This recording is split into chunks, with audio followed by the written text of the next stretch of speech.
With the ability to sync alarms when editing the G-code program, you can make multiple modifications throughout the program at the same time once you are in the quick edit mode.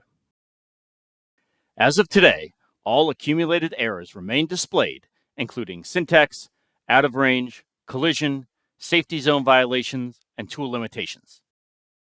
In this example, we can locate and fix each subsequent issue before applying any changes.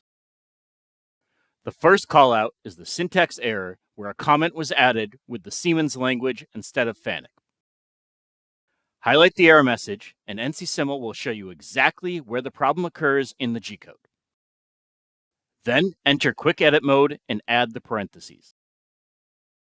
Instead of applying the changes, simply proceed to the next error message addressing the out-of-range issue. The overtravel is by 5 millimeters, but the move can be reduced in general to minimize unnecessary motion. After that, the tool plunges before returning to the safety plane, triggering a risk of collision alarm for getting within 10 millimeters of the machine table. This motion can be eliminated entirely. And finally, NCSimil warns of a tool feed rate exceeding the limit specified in the tool library, so that can be slowed down to a safe value within the tool manufacturer's suggested range. Once satisfied, you can toggle the Quick Edit mode icon again and take into account the changes. NCSimil will rescan all the new edited code, greenlighting or flagging any of the modifications.